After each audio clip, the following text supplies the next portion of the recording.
네, 1월 넷째 주 양재 열린 새신자 예배 가운데 나오신 여러분 주님으로 축복합니다. 우리 2024년이 시작된 지 얼마 안 된 것 같은데 벌써 한 달이 다 지나게 되었습니다. 이제 지금까지처럼 11번만 더 보내면 이제 2024년 가버리는 거죠. 네, 벌써 한 달이 지나버렸어요. 네, 마지막 1월 마지막 주에 이 자리 가운데 오신 여러분 주님을 축복합니다. 앞서 그 세 가지 안내를 해드렸는데 오늘 처음 오신 분, 처음 오신 분들이나 아니면은 예배 드렸지만 이제 오늘 교회에 등록하지 않으셨던 세 가지에 관심 있는 분들 계시다면 예배 마치고 나가셔서 로비의 우측에 안내 데스크에 피켓을 들고 계실 겁니다. 나가셔서 그 피켓으로 가시면 우리 새가족 과정으로 잘 안내를 해드리도록 하겠습니다. 그리고 또 한 가지 중요한 광고가 있는데 여러분 오실 때 테이블이 이렇게 깔려 있는 거를 보셨을 거예요. 거기 이제 막 종이가 있는데 어떤 내용인가 하면 서빙고 온누리교회를 오랫동안 안 가보신 분이나 한 번도 가보지 않으신 분들은 내용을 모르시겠지만 좀 오랫동안 거기에 좀 어려움이 있었습니다. 그래서 원래 그 교회에서 처음 교회가 생기면서부터 37년간 도로로 그 앞에 사용을 하고 있었다가 몇 년 전부터 거기가 펜스로 막히게 되었어요. 굉장히 지금 성도님들이 많은 불편을 겪고 있어요. 그래서 그 교회 앞으로 통행을 못하게 되다 보니까 우리 양재도 그렇지만 서빙고에도 굉장히 많은 교통 약자들이 있습니다. 어린이들, 노약자분들, 그리고 그 장애인 예배도 있기 때문에 장애인분들도 많이 오시는데 그분들이 교회에 오는데 굉장히 많은 어려움과 위험함이 있습니다. 그래서 그 도로를 다시 이전처럼 사용할 수 있도록 사진에 나오는 것처럼 저렇게 펜스로 지금 막혀 있어요. 교회 앞에가 이용할 수 있도록 함께 탄원서를 쓰고 있습니다. 여러분께서 나가실 때 그냥 가지 마시고 그 탄원서 같이 여러분 서명을 좀 해주시면 잠깐 시간을 내서 해주시면 좋겠습니다. 특별히 그 밑에 빈칸 있는 것들이 있어요. 빈칸 있는 곳들부터 좀 채워주시면 감사하겠습니다. 빈칸을 채워서 다 채워야 이게 사용하기에 문제가 없다고 합니다. 그래서 꼭 함께 참여해 주시면 감사하겠습니다. 네, 그럼 오늘 말씀을 함께 나누도록 하겠습니다. 제가 얼마 전에 교육자님들과 함께 점심 식사를 하려고 이동을 한 일이 있었어요. 그날은 제가 운전을 했고요. 제가 이 식당을 가자라고 이야기를 했습니다. 그래서 그동안 그 교회 내에서 회의를 할 때 시켜 먹던 곳이었는데 그날은 가보면 좋겠는 거예요. 그곳을 가자고 해서 그곳을 향해 이제 신나게 가고 있는 중이었습니다. 내비게이션을 찍고 가고 있는데 처음에 문제가 없었는데 생각을 해보니까 제가 그 식당을 처음 가보는 거예요. 그래서 그 건물의 위치는 알고 있기 때문에 거기 어떻게 주차장에 가는지는 알겠는데 그 주차장을 나와서 어떻게 그 식당으로 이동을 하지? 거기가 1층이었나 2층이었나 이게 막 헷갈리기 시작하는 겁니다. 제가 그래서 갑자기 제가 막 그 불안해지기 시작했어요. 가서 주차를 하고 그러면 내가 주차할 때 사람들 나가라고 한 다음에 차를 대는 동안 사람들이 이동할 텐데 어디로 가라고 내가 얘기도 못 해주고 어떡하지? 막 이런 고민을 제가 막 하고 있는 겁니다.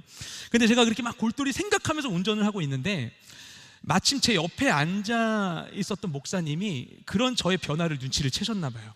그래서 저한테 물으시는 거예요. 김주신 목사 왜 그래? 무슨 문제 있어? 이러시는 거예요. 그래서 제가 아니요 괜찮습니다 하면서 계속 운전을 했어요. 그런데 그분이 이제 포기하진 않으세요. 왜 근데 자꾸 인상을 써? 무슨 문제야? 무슨 일 있는 거야? 이렇게 물어보시는 거예요. 저는 지금 막 그때도 막 옆에서 막 얘기를 하시는데 저는 식당 어떻게 갈지 막 신경 쓰고 있는데 막 질문을 하니까 저는 이거 어떻게 가야 될지 고민해야 되는데 막 이러고 있는 거예요. 근데 그분은 그 상황 속에 제가 기분이 안 좋은지가 너무나 신경이 쓰이시는 거예요. 재차 물어보세요. 그런데 왜 그렇게 인상을 써? 무슨 일이야? 얘기해봐. 무슨 일이야? 이러시는 거예요. 그래서 제가 자꾸 아니라고 하는데도 계속 물어보시고 이분이 포기하실 것 같지가 않아요. 그래서 제가 큰 소리로 이야기를 했어요. 목사님 저는요 지금 이 식당에 처음 가는 거라서 가는 길을 못 찾을까봐 그게 너무 걱정이 돼요. 그래서 지금 잘 찾으려고 긴장해 있는 거예요. 이렇게 얘기를 했어요. 다 들리는 앞에서 이렇게 얘기를 했어요. 그러니까 그분이 그 얘기를 듣자마자 이렇게 대답을 하셨어요. 괜찮아. It's not your fault. 이러는 거예요. 덧붙여서 It's our fault. 이러시는 거예요. 근데 그렇게 얘기를 하는데 정말 신기하게도 순간 휙 하고 제 안에 이 약간 긴장이 풀어지는 거예요. 긴장이 풀어지면서 그 말이 위로가 되었어요. 근데 제가 그 문장이 되게 익숙하거든요. 기억하신 분들 계신지 모르겠지만 오래된 영화가 있습니다. 굿윌 헌팅이라는 영화가 있죠. 그래서 맷 데이먼이 그게 아마 첫 작품이었죠. 본인이 극본을 쓴 걸로 알고 있는데 굿윌 헌팅이라는 그 영화에서 마지막에 나오는 유명한 명대사가 그겁니다. It's not your fault.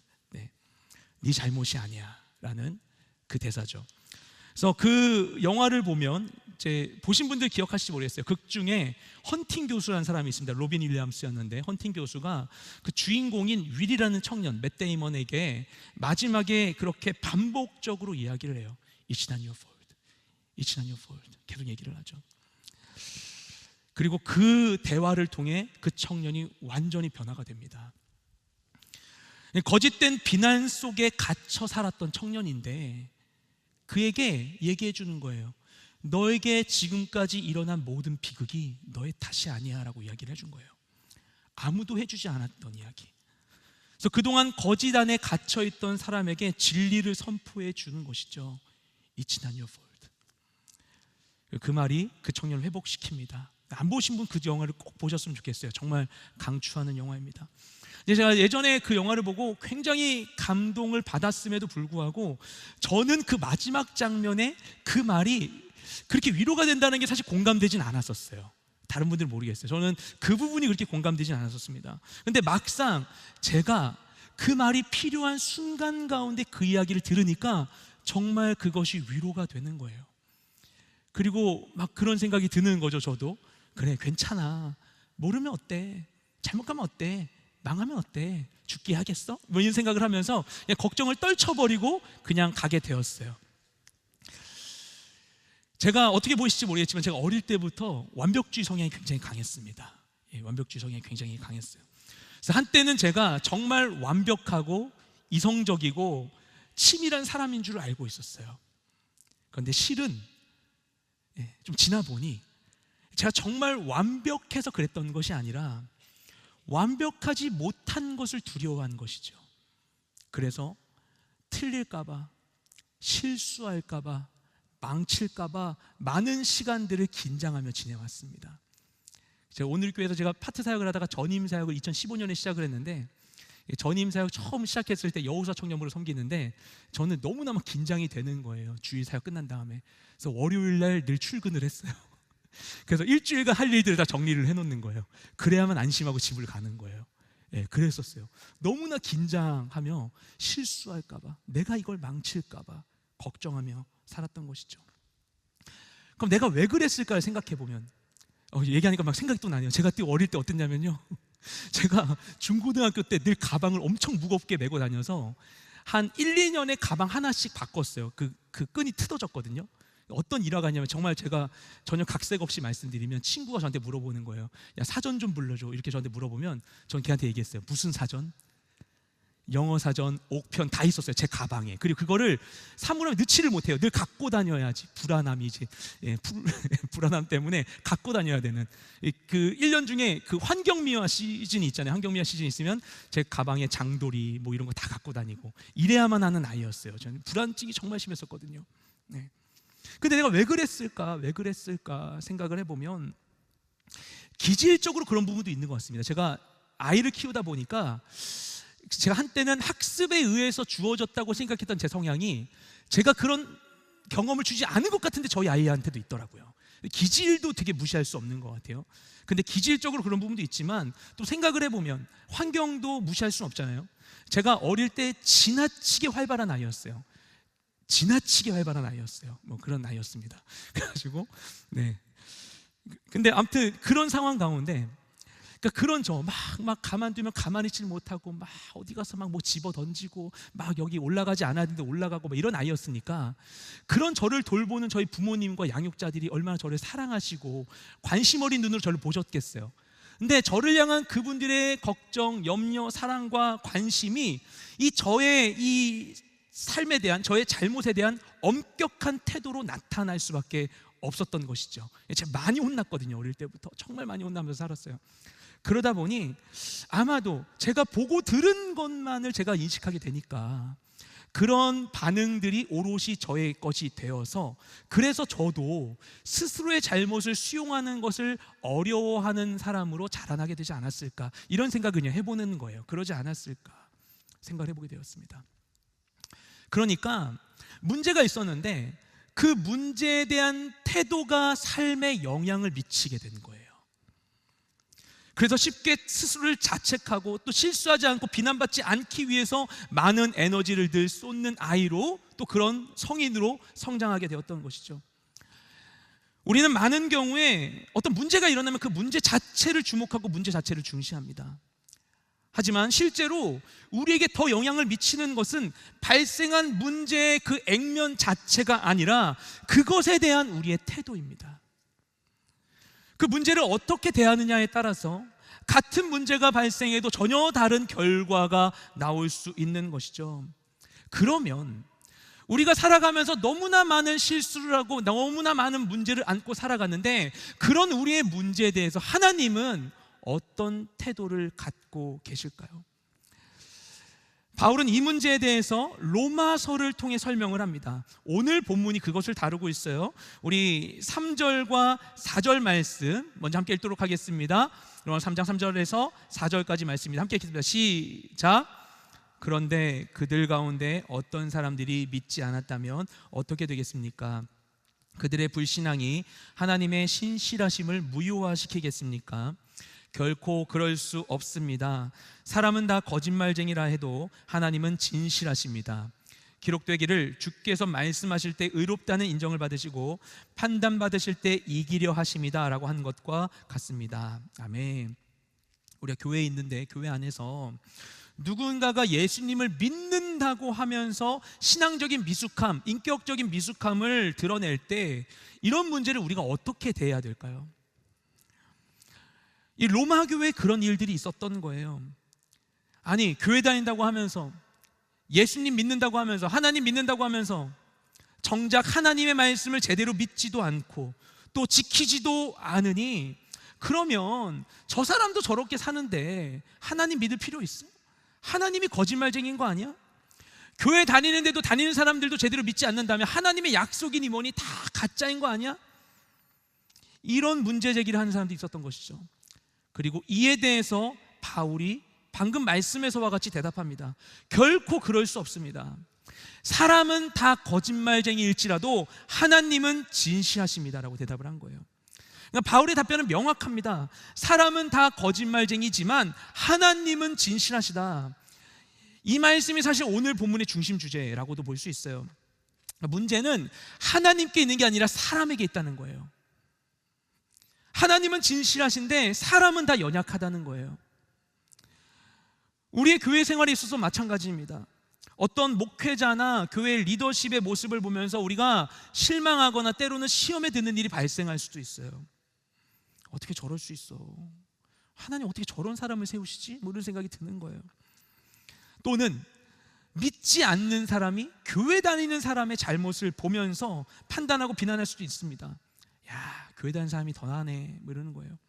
교회 다녀봤자 별 수 없네. 하나님도 저 사람 못 고치네. 네.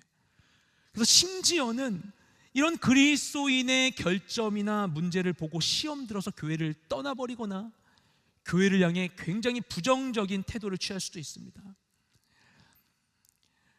예전에 한 설문 결과를 봤는데요, 오늘날 교회를 떠난 젊은이들 중에 상당수가 교회 목회자나 리더십에게 실망해서 교회를 떠났다는 이야기를 합니다. 물론 하나님께 부르심을 받고 교회 직분과 책임을 갖고 있다면 신실하게 잘 섬겨야겠죠. 당연히 그래야죠. 그에게 맡겨주신 너무나 귀한 직분인데, 목회자가, 교회 리더십이, 그리스도인이 사회적으로 비난받을 만한 행동을 하는 것은 있어서는 안 되는 너무나도 아픈 일입니다. 하지만 그런 일이 있다고 해서 그것이 나와 하나님과의 관계에 장애가 됩니까? 그것은 그와 하나님 사이에 해결해야 될 문제인 것이죠, 1차적으로는. 그리고 또 하나, 그런 일이 생긴다면, 하나님을 향한 다른 사람의 태도가 바뀌었다면, 그러면 하나님도 변하는 것입니까? 하나님도 그런 것입니까? 요한복음의 마지막을 보면 예수님께서 베드로에게 이렇게 질문하시죠. 요한의 아들 시몬아, 네가 나를 사랑하느냐? 예수님께서 십자가에 달려 돌아가신 이후에 부활하셔서 베드로에게 말씀하신 장면, 3번이나 질문하십니다. 요한의 아들 시몬아, 네가 나를 사랑하느냐? 3번이나 질문하시고서 이 대화를 마치고 나서 예수님 베드로에게 무슨 말을 하시냐면은 앞으로 베드로의 삶에 일어날 일들을 얘기해 주세요. 그가 어떤 최후를 맞이하게 될지를 얘기를 해주십니다. 넌 이렇게 될 거야. 넌 스스로 띠띠우지 않을 것이고, 넌 어떻게 될 것이고, 어떻게 될 거야. 얘기하셨어요. 그럼 뭐라고 대답을 해야 될까요? 일반적이라면 그렇군요 주님, 준비하고 있겠습니다, 기도하겠습니다, 이러지 않겠어요? 근데 베드로가 듣자마자 이렇게 대꾸합니다. 옆에 있는 요한을 가리키면서, 그래요? 주님 얘는요? 이렇게 물어보는 거예요. 얘는요? 이렇게 물어보세요. 그러니까 예수님께서 그것을 들으시고 뭐라고 대답을 하시는가? 그게 너랑 무슨 상관이냐? 넌 나를 따르면 된다라고 말씀하세요. 이런 거죠. 너 그걸 왜 신경 쓰니? 너나 잘하자, 이렇게 얘기하신 거죠 예수님께서 베드로에게. 다른 사람의 죄와 연약함, 그것이 결코 하나님의 불완전함을 의미하지 않습니다. 그 사람의 이슈인 거예요. 나와 하나님과의 관계에 절대 영향을 미칠 수 없는 거예요. 다른 사람의 죄와 연약함이 하나님의 불완전함을 의미하지도 않고, 다른 사람의 죄와 연약함이 내가 하나님을 떠날 만한 정당한 사유가 되는 것도 아닙니다. 우리의 죄악과 결점과 상관없이 하나님은 의롭고 신실하신 분이세요. 이 사실이 그리고 우리에게 소망이 되는 것입니다. 그래서 내가 약하고 부족하고 지치고 힘들고 무너지고 괴로워도 하나님은 변치 않으시고 언제나 동일하신 거예요. 어쩔 때 하나님 너무나 좋고 막 예배 드리고 싶은데 어쩔 때는 아니에요. 막 엉망으로 막 하고 싶어요. 그럼 막 생각하는, 이런 날 하나님도 싫어하시겠지. 안 그렇다는 거예요. 나의 어떠함과 상관없이 그분은 신실하시고 변함없는 사랑으로 나와 함께 하시는 분이시라는 겁니다. 우리가 약하죠. 우리는 환경의 영향을 받아요. 상황의 영향을 받아요. 상황이 바뀌어요. 우리 마음도 바뀌어요. 지치고 힘들면 하나님도 계시지 않은 것만 같아요. 기도를 해도 소용이 없을 것만 같아요. 그런데 그런 우리의 느낌과 상관없이 하나님은 변함없이 우리와 함께 하시는 것입니다. 때로는 우리가 어떤 악을 목격할 수 있어요. 어떤 이가 저지른 잘못에 대해서 내가 피해자가 될 수 있어요. 억울한 일을 당할 수 있어요. 또는 그런 나쁜 일에 대한 목격자가 될 수도 있어요. 그래서 막 분노가 차오르고 막 당장에 보복하고 싶은 마음이 우리 가운데 막 들게 되는 것이죠. 하지만 그렇다고 해서 그렇게 생각하는 우리의 감정과 판단이 무조건 옳다고 이야기할 수 있습니까? 나의 감정이, 나의 판단이 정의일까요?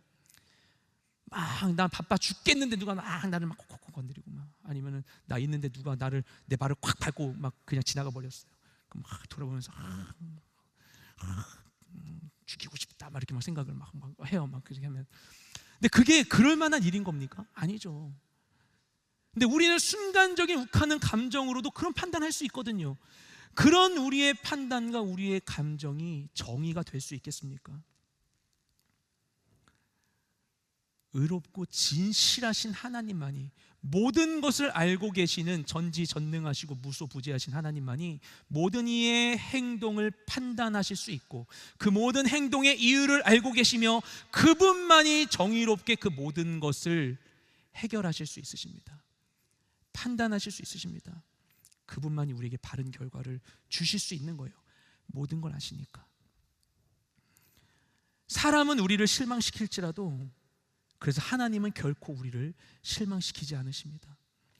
그런데 이런 이야기를 들은 이들 중에, 유대인 중에 일부 사람들이 이런 얘기를 듣고 엉뚱한 궤변을 늘어놓는 일들이 있었어요. 5절부터 8절까지 말씀을 함께 읽겠습니다. 시작. 그러나 우리의 불의함이 하나님의 의를 드러나게 한다면 우리가 무슨 말을 하겠습니까? 내가 사람들이 말하는 논리대로 말해보면 하나님께서 우리에게 진노를 내리신다고 해서 불의하시다는 말입니까?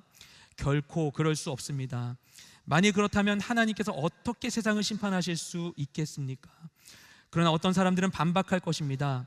내 거짓으로 인해 하나님의 진실하심이 더욱 풍성해져서 그분에게 영광이 됐다면 왜 내가 여전히 죄인으로 심판을 받느냐? 그리고 선을 이루기 위해 악을 행하자라고 말하지 않겠습니까? 어떤 사람들은 우리가 그렇게 말한다고 비방하니 그런 사람들은 심판을 받아 마땅합니다. 아멘. 이게 무슨 얘기인가 하면, 이런 복음에 대한 이야기를 듣고 나서 이런 질문을 하는 사람들이 있었어요. 우리의 죄와 연약함이 우리의 죄와 연약함 때문에 반대급부적으로 하나님의 의가 드러난다면, 그러니까 내가 죄를 지어서 내가 악한 자라서 상대적으로 하나님이 의로운 분으로 드러날 수 있게 되는 건다면 결국은 좋은 거 아니야? 결국 그게 하나님에게 좋은 거 아니야? 이렇게 얘기하는 거예요. 그런데 하나님은 이렇게 해서 의로움을 취하시고 좋은데 왜 나를 벌하시는 거야? 나한테 화내시면 안 되지. 이런 이야기를 하는 사람들이 있던 거예요. 그리고 심지어 바울이 그렇게 가르친다고 오해하는 사람들까지 있었던 것입니다. 근데 이게 어떻습니까? 여러분 들어보시면서 그렇듯합니까? 사실 이게 큰 착각이에요. 큰 착각이죠. 이런 논리를 잘못된 인과관계의 오류라고 할 수 있을 겁니다. 어떤 사건의 원인을, 어떤 현상의 원인을 과도하게 단순화할 때, 그럴 때 이런 일들이 생기게 돼요. 원인과 결과를 혼동하는 것이죠. 이런 겁니다. 마치 어떤 범죄자가 경찰에게 붙잡혔는데 막 실실 웃으면서 경찰한테 막 이야기하는 거예요. 경찰 아저씨, 오늘 저 때문에 한 건 하셨네요. 뭐 이러는 거예요. 저 때문에 한 건 하셨네요. 예.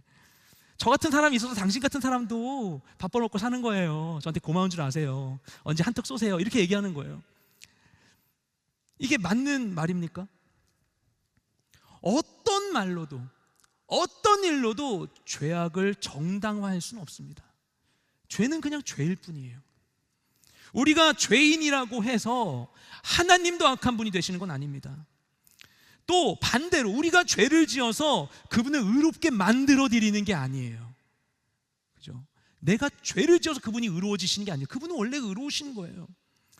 우리의 죄로 인해 하나님을 폄하할 수도 없고 우리의 죄가 정당하다고 이야기할 수도 없는 것입니다. 그냥 죄를 지은 거예요. 죄를 지으면 죄인인 거예요. 심플한 거예요. 그런데 문제는 무엇인가? 그것을 인정하는 게 쉽지가 않습니다. 난 피해자인데, 난 억울한데, 어쩔 수 없었던 일인데, 내가 죄인이라고 인정을 하면 내 삶이 부정당하는 것 같아요. 내가 무너져 버리는 것 같아요. 모든 게 내 책임이 되는 것 같아요. 내가 모든 짐을 져야만 할 것 같아요. 또 다른 이의 잘못에 대해 생각할 때도 이런 생각이 들어요. 그 사람이 연약한 죄인이라서 그런 잘못을 저질렀다, 이런 거 이해하고 싶지 않아요. 그런 생각하고 싶지 않아요. 그러면 그렇게 하게 되면 그를 탓하고 비난하고 보복하고 싶은 나의 감정이 해소되지 않는 답답한 마음이 드는 거예요. 하지만 어찌되었든지 간에 우리 모두가 다 피할 수 없는 분명한 사실은 무엇인가 하면 우리는 모두 다 죄인이라는 것입니다. 로마서 3장 10절부터 12절까지 말씀을 함께 읽겠습니다. 시작. 기록되기를 의인은 없으니 하나도 없고 깨닫는 자도 없고 하나님을 찾는 자도 없다. 모두 곁길로 행해 다 쓸모없게 됐다. 선을 행하는 자가 없으니 하나도 없다. 아멘. 이 세상에 의인은 없다. 의인은 없나니 하나도 없는 것입니다. 사실 사회적으로 문제 일으키지 않고 멀쩡하게 원만하게 누구에게 막 원망받을 일 없이 잘 살고 있지만, 하지만 그럴지라도 솔직하게 나의 마음을 자세히 들여다보면 슥 하고 나의 욕망이 일어나고 확 누군가에 대한 분노나 나쁜 감정들이 일어나고, 내가 원해서가 아닌데, 선택해서가 아닌데도 불구하고, 그리고 유혹 앞에 흔들리는 일이 수없이 일어납니다. 우리가 이것을 부정하고 외면하고 감춘다고 해서 바꿀 수 있는 게 아니에요. 많은 것들은 자동 반사적으로 일어납니다. 우리는 죄로 인해 타락했고 연약한 존재가 되었어요. 세상은 이 문제를 어떻게 대하는가? 세상은 이 문제에 대해 어떤 태도를 취하는가? 세상은 이 연약한 실존을 감추기 위해서 노력합니다. 더 많이 소유하고 성취하고 인정받으려고 해요. 하지만 그래봤자 두 손으로 하늘을 가리는 거죠. 결국 그 모든 노력이 우리의 진짜 나약한 실존을 다 해결해 줄 수는 없는 것입니다. 여전히 우리는 계속해서 완전한 해결을 얻지 못한 채 다른 무언가를 찾아야만 하는 연약한 인생인 것이죠. 하지만 그런 우리를 보시고 하나님 뭐라고 말씀하시겠습니까? 하나님께서, 야, 너 나 알지? 나 무소부재해. 나 전지전능해. 나 모를 것 같아. 나 다 알아. 너 딱 걸렸어. 내가 한번 보여줘? 뭐 이렇게 얘기하지 않아요 우리한테. 너 딱 걸렸어 너네. 응? 긴장해. 하나님 이렇게 우리에게 말씀하실까요? 하나님이 그와 같은 이야기를 하셔야 했었던 장면이 있습니다. 성경 가운데 무엇인가 하면 예수님께서 이 땅에 오셔서 공생애를 시작하시며 선포하신 말씀이에요. 예수님이 그러면은 이 땅에 오셔서 공생애를 시작하시며 첫 마디 뭐라고 말씀하셨는가? 회개하라, 천국이 가까이 왔다라고 말씀하셨습니다. 이 말씀 뭘까요? 첫 마디가 회개하라예요. 내가 그동안 하늘에서 지켜봤다 너희들을. 너네 몰랐지? 나 사실 하나님인데 30년간 조용히 살았어. 살면서 내가 봤어. 너네들 죄악 덩어리더라. 회개해. 이렇게 엄포를 우리에게 하신 걸까요? 그런데 여기서 뭐라고 얘기하면 회개하라고 하는데 그 이유를 설명합니다. 회개하라. 왜? 천국이 가까이 왔기 때문이래요. 회개가 먼저가 아니에요. 천국이 가까이 왔기 때문에 회개를 해야만 한다고 얘기하고 계시는 거예요. 하나님의 나라가 이곳에 임했다고 이야기하시는 거예요. 그렇기 때문에 회개해야 된다고 이야기하는 거예요. 그래서 그 말씀은 사실 풀어서 이야기하면 이런 의미가 되는 것입니다. 이제 내가 하늘나라에서 왔다. 너희를 구하러 왔다. 너희를 묶고 있었던 모든 죄의 권세는 사라질 것이다. 그러니 그동안 무슨 문제가 있었는지 나에게 와서 이야기해줘. 나에게 회개라고 말씀하시는 거예요. 이제 해결할 것인데 그 문제가 무엇인지를 나에게 이야기하라고 이야기하시는 것입니다. 하나님 우리의 약함을 아세요. 그럼 우리를 너무나 잘 아세요. 우리가 스스로 해결할 수 없는 것도 알고 계세요. 우리의 결심이, 우리의 의지가, 우리의 지식이 우리를 바꿀 수 없는 것도 알고 계세요. 우리가 아무리 잘 살려고 해도 내 안에 내 의지로도 어찌할 수 없는 죄의 욕망과 연약한 관성이 있다는 것을 그분도 알고 계세요. 그래서 바울도 로마서 7장에서 이렇게 고백을 하지 않습니까?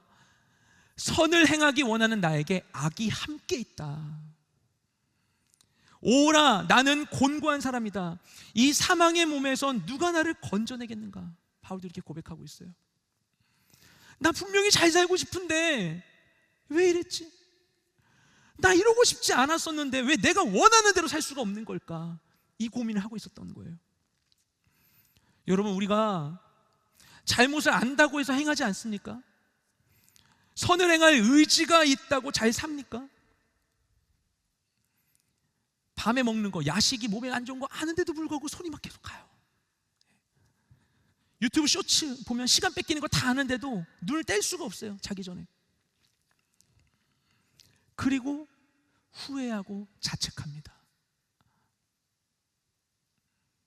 이게 우리의 순간순간에 우리가 나의 통제력을 내어줬을 때 사단이 얻게 되는 기쁨이에요. 결국 내가 내 손으로 저지른 걸 가지고 후회하고 괴로워하도록 그 가운데 주님은 우리의 연약함을 아세요. 그래서 어떻게 하십니까? 로마서 8장 26절 말씀 함께 읽겠습니다. 시작. 성령께서도 우리의 연약함을 도와주십니다. 우리는 마땅히 무엇을 기도해야 할지 알지 못하지만 오직 성령께서 친히 말로 할 수 없는 탄식으로 우리를 위해 간구하십니다. 아멘. 아세요? 우리가 약한 거 아세요? 우리가 약한 거 아시니까 어떻게 하시는가? 우리에게 맡기지 않으세요. 그걸 다. 우리 약한 거 아시니까 보이지 않는 곳에서 성령님이 우리를 도와주십니다. 우리가 약한 거 아시니까 예수님이 친히 이 땅에 오신 겁니다. 우리가 약한 거 아시니까 그분이 친히 십자가에 달려 돌아가신 것입니다. 누가 예수님께 그거 해달라고 했어요? 누가 예수님께 십자가에 달려 돌아가 달라고 했어요? 오병이어 사건이나 계속 일으켜달라고 얘기했었죠. 우리가 할 수 없는 거 아시니까 그분이 친히 행하신 거예요. 우리 잘못한 거 아는데 그 모든 우리의 잘못에 대해서 하나님이 말씀하시는 거예요. It's not your fault. 우리가 해결할 수 없음을 아시기에 네 잘못이 아니야. 너의 짐이 아니야. 내가 해결해 줄게. 말씀해 주시는 거예요. 우리의 문제 앞에서 그분은 우리의 문제를 지적하지 않으시고 모든 문제로부터 우리를 건져주시는 분이십니다. 그리고 그 주님을 만나면 난 여전히 죄인인데, 내 삶의 문제투성이인데, 이건 뭐 어떤 천재나 어떤 의인이 와도 해결할 수 없는 문제들이 내 삶에 수두룩한데, 너무 부족한 인생인데, 그럼에도 불구하고 괜찮아요. 살만해요. 내가 죄인이란 사실이 드러날까봐, 나의 어떤 흠이 다른 이에게 드러날까봐 두려워하고 감추기 위해서 전전긍긍하며 살지 않게 되는 것입니다. 죄인임을 인정할 수 있어요. 내 삶에 문제가 있다는 것을 내가 인정할 수 있어요. 왜냐? 그분이 해결하심을 믿기 때문인 것입니다. 우리가 번지점프를 할 때 이 안전장치를 믿고서 과감히 뛰어내릴 수 있는 것처럼, 신실하신 주님을 믿을 때 내 죄악된 모습을 직면할 수 있습니다. 인정하면 내 삶이 무너질 것 같아서 외면했던 그 모든 문제들을 인정할 수 있게 되는 거예요. 뛰어들 수 있는 거예요. 내 삶의 한복판에도 뛰어들 수 있는 거예요. 가기 싫어서 피했었던 모든 관계들과 모든 만남들과 모든 일들에 대해서도 과감히 나아갈 수 있는 거예요. 주님이 감당해 주시니까. 도망쳤던 모든 곳으로 돌아갈 수 있는 거예요. 모세가 도망쳤던 애굽 땅으로 주님과 함께 다시 돌아갔던 것과 같이 우리도 갈 수 있는 거예요.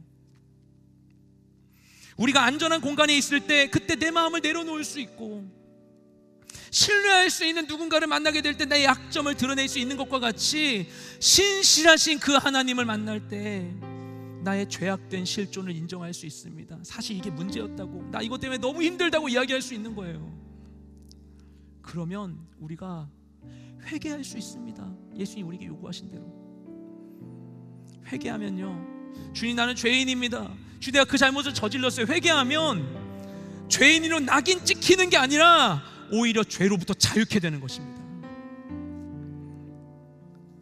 내가 죄인임을 감춰서 은혜인 게 아니라, 여러분, 우리가 감추면 은혜가 됩니까? 감춰서 은혜인 게 아니라 죄인임을 주님 앞에 인정해서 은혜가 되는 것입니다.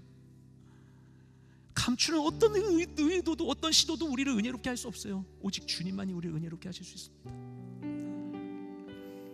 이게 바로 그리스도인이 누리는 역설적인 은혜입니다. 그것이 바로 은혜의 시작이고, 그것이 바로 복음의 시작입니다. 이 죄악된 세상 속에 있는 나 자신의 일그러진 자화상을 깨닫는 것, 그것이 바로 은혜의 시작입니다. 그래서 우리의, 여러분의 문제와 결점을 감추고 외면하지 말고 신실하신 하나님께 아뢰십시오. 그 문제를 인정하고 하나님께 기도를 올려드리세요. 하나님은 결코 우리의 약함을 가지고 우리를 조종하지 않으세요. 그것을 우리를 조종할 기회로 삼지 않으세요. 이용하지 않으세요. 그분은 그 약함으로부터 우리를 건져주십니다. 그리고 우리가 내가 죄인이라는 사실, 내 삶에 문제가 있다는 사실을 인정하는 것이 결코 우리를 망가뜨리지 않습니다. 그것이 나를 망하게 하지 않습니다. 왜냐? 우리는 죄인일지라도 하나님은 신실하시기 때문이에요. 주님 우리에게 문제를 해결하라고 닥달하지 않으십니다. 그것을 인식하고 아뢰라고 말씀하십니다.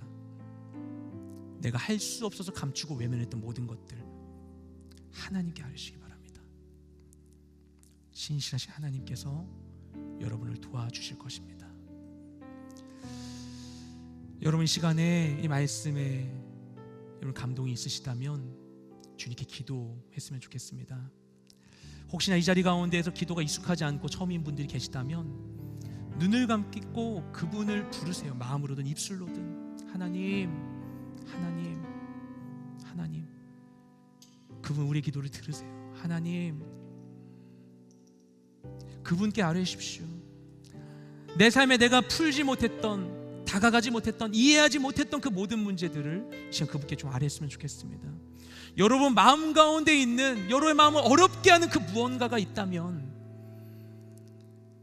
이건 뭐 해결 못해 라고 묻어두고 있었던 여러분 삶을 지겹게 누르고 있는 그 무언가가 있다면 지금 그것을 주님께 아뢰길 원합니다. 주님, 나의 잘못이 있습니다. 내 삶에 문제가 있습니다. 누구도 해결하지 못했던 짐이 내 삶에 있습니다. 주님, 과연 주님 내게 말씀하신 대로 신실하신 주님이시라면 주님 임하여 주시옵소서. 내 삶을 고쳐주시옵소서. 주님, 당신 안에 새로운 삶으로 나아갈 수 있도록 나를 도와주시옵소서. 우리 주님께 각자의 음성으로 기도하며 나아가기 원합니다. 기도하시겠습니다. 주님 감사드립니다. 주님 이 시간 우리 가운데 함께 하심을 감사드립니다. 주님, 내 삶에 있는 모든 문제들과 모든 어려움들을 주님은 알고 계십니다. 주님, 때로는 나조차도 외면하려 하여 아버지 나도 잊고 있었던 그 모든 아픔도 괴로움도 주님 당신은 아십니다. 당신은 아십니다. 주님 당신은 아십니다. 주님, 내 모든 것을 아시는 주님께, 당신께 내 모든 것을 아뢰어 드리기 원합니다. 주님, 신실하신 주님, 과연 내 모든 고백을 들으시며 나와 함께 하신다면 이 시간 주님 당신께 드리는 내 모든 기도에 귀 기울여 주시옵소서. 역사하여 주시옵소서. 주님, 당신이 아니고서는 그 누구도 해결할 수 없는 그 모든 문제 자리 가운데 아버지 하나님 스스로 해결하고 했던 내 모든 노력을 내려놓고 주님을 초청하기 원합니다. 주님 임하여 주시옵소서. 역사하여 주시옵소서. 아버지 하나님, 해결하지 못했던, 다시 마주하고 싶지 않은 내 모든 지난날의 과거와 내 모든 실수와 여전히 놓지 못하고 있는 내 모든 약함에 대해서도 주님, 나로서는 할 수 없사오나 주님은 하실 수 있사오니 주님, 내가 먼저 주님께 아뢰기를 원합니다. 주여, 나를 붙잡아 주시옵소서. 나를 붙들어 주시옵소서. 주님, 나를 정결케 하실 수 있는 오직 주님밖에 없는 줄로 믿습니다. 주님, 나를 새롭게 하여 주시옵소서. 새로워지길 원합니다. 새로워지기를 원합니다. 나는 달라지기를 원합니다. 이전에 없었던 기쁨과 그 누구도 빼앗을 수 없는 행복을 누리며 살아가기를 원합니다. 주님, 나에게 함께하여 주셔서 주님 내게 허락하시는 그 놀라운 기쁨을 온전히 누리는 내 모든 인생 되게 하여 주시옵소서. 주님, 내게 임하여 주시옵소서. 내 삶의 모든 자리 가운데 주님 나와 함께하여 주시옵소서.